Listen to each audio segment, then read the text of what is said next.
Tradisi orang Arab dulu teman-teman sekalian, terutama orang-orang Quraisy, setiap bayi lahir selalu dititipkan untuk disusui dan dibesarkan selama 2 tahun di luar kota Mekah, tepatnya di padang pasir. Ada alasan kenapa mereka titipkan anak-anak mereka ke padang pasir sama orang-orang Badui. Yang pertama, agar bahasa Arab fusha anak-anak mereka terjaga. Apa itu bahasa Arab fusha? Bahasa Arab ada 2 macam. Ada bahasa Arab fusha, bahasa aslinya bahasa Arab, dan itu Al-Quran dalam bahasa fusha.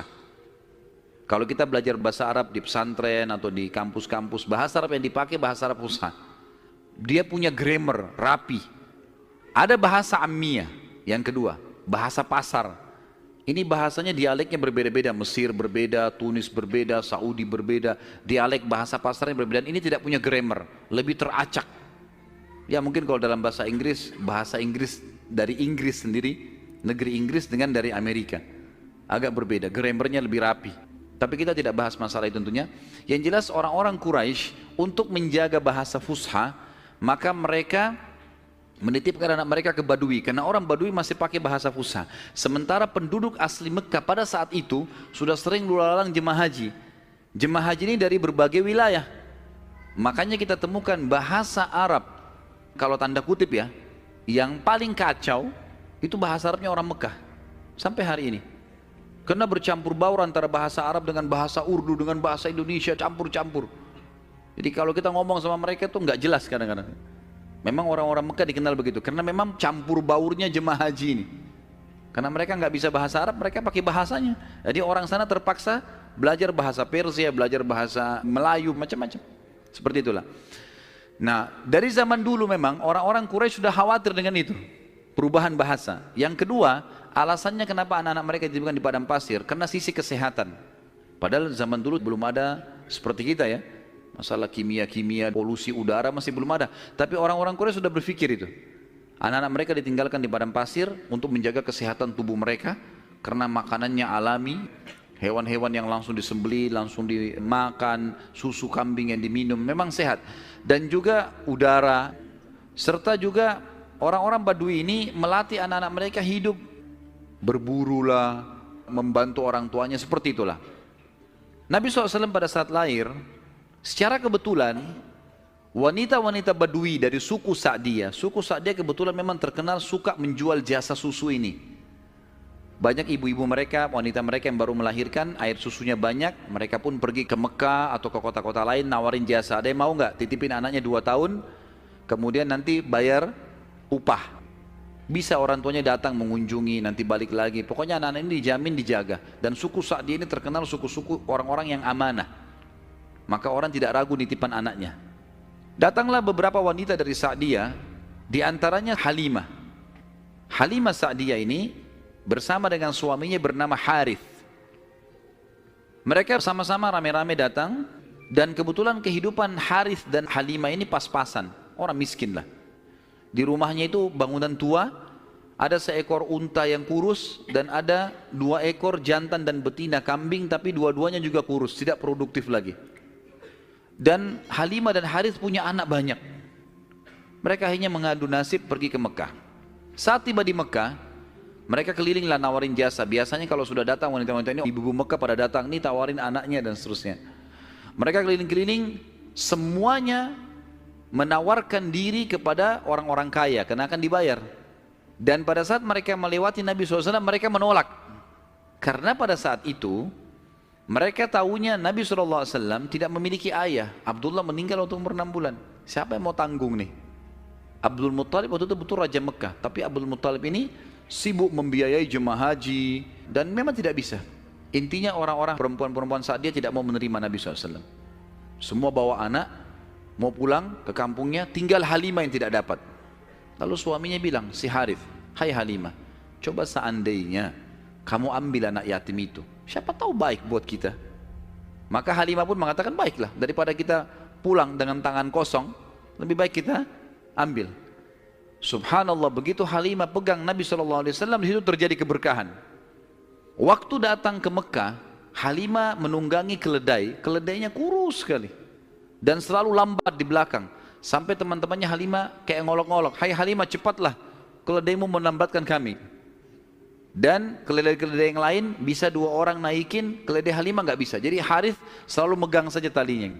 Waktu dia mengambil Nabi SAW, kejadian aneh yang pertama, yang unik. Bukan aneh, tapi unik. Keledainya Halimah tiba-tiba jadi kuat.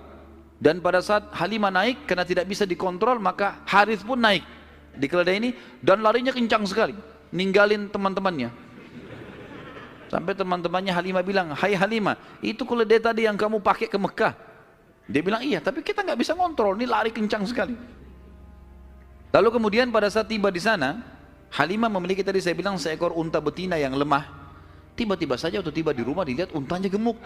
Ini baru 2-3 hari ditinggalkan, nggak ada yang urus, gemuk sekali untanya. Dan tiba-tiba saja unta betina itu punya kantong susu yang penuh. Sehingga Halimah sama Harith memerahnya, dan setiap habis diperah penuh lagi. Biasanya unta butuh makan, minum dulu baru penuh, ini enggak. Setiap habis diperah penuh lagi. Dia minum dengan istrinya, si Harith ini dengan Halimah minum, kemudian anak-anaknya, dan bahkan sempat dibagi-bagi ke teman-temannya, tetangganya, karena penuhnya. Setiap diperah, kasih lagi, penuh lagi, begitu terus. Kemudian 2 kambing, jantan dan betina yang kurus juga tadi, tiba-tiba gemuk, dan tiba-tiba betinanya hamil dan punya anak. Dan akhirnya menjadi banyak. Karena banyak, oleh Halimah dan Harith dijuallah beberapa ekor domba ini, dapat duit, dibeli unta jantan. Lalu diternak lagi unta jantan ini sama yang betina. Tiba-tiba saja domba dan unta ini menjadi banyak sekali. Dan Halimah serta Harith menjadi orang paling kaya di Sa'diyah. Sampai akhirnya Halimah tidak butuh lagi untuk mengambil anak-anak yang disusui. Berkah luar biasa. Sampai terkenal di suku Sa'diyah pada saat itu, mereka berkata, dimanapun Halimah dan Harith gembalakan dombanya atau untanya, ikutkan, karena pasti gemuk. Dan memang betul, kalau ikut berdekatan dengan gembalanya mereka, jadi bagus, jadi subur. Jadi begitu luar biasa berkahnya. Halimah berkata, didongkel dalam buku-buku sejarah tentunya, Muhammad telah tumbuh tidak alami, bukan seperti anak-anak sebayahnya. Pada saat dia umur 2 tahun, perilakunya dan pemahamannya sudah seperti anak 6 tahun. Mudah diberikan penjelasan, tidak suka membuat marah, banyak hal-hal gitu. Saat tiba masa pengembalian, sudah umur 2 tahun, Halimah dan Harith pergi membawa Nabi SAW ke Mekah untuk dikembalikan pada Aminah, tapi mereka memohon-mohon, tolonglah hai Aminah, biarkanlah tinggal bersama kami, anak ini kami akan jaga, lihat sehat Muhammad, gak ada masalah, karena mereka lihat berkahnya, dan kami tidak butuh bayaran, gak usah bayar. Muhammad ini waktu datang luar biasa, kejadiannya begini segala macam. Baiklah, kata Aminah, silahkan dibawa. Tentu Aminah ini bolak-balik ya, ngelihat anaknya, balik lagi, tapi tinggal di sana. Sampai akhirnya Nabi SAW tinggal di suku Sa'diyah sampai umur 6 tahun. Nah di umur 6 tahun ini teman-teman ada kejadian. Waktu Halimah lagi masak, tiba-tiba saja dari kejauhan anaknya lari. Jadi anak Halimah laki-laki dan perempuan yang kurang lebih sebaya dengan Nabi SAW. Ada yang lainnya tentu sudah besar-besar. Nah si laki-laki ini yang lebih tua dari Nabi SAW lari-lari mengatakan, "Wahai ibu, saudaraku dari Quraisy telah dikeroyokin oleh 2 orang. Lihatlah." Maka Halimah ketakutan. Keluar dari rumahnya, minta anaknya mana, tunjukin tempatnya. Ditunjukin tempatnya, begitu dilihat ternyata Nabi SAW memang tergeletak di tanah. Lalu Halimah nanya, "Hai Muhammad, apa yang terjadi dengan kau?" Dalam riwayat-riwayat Bukhari itu umpamanya disebutkan ya, bahwasanya Nabi SAW mengatakan, pada saat itu telah datang kepadaku 2 orang laki-laki yang menjatuhkanku ke tanah, kemudian membelah dadahku dan mengeluarkan sesuatu yang hitam darinya.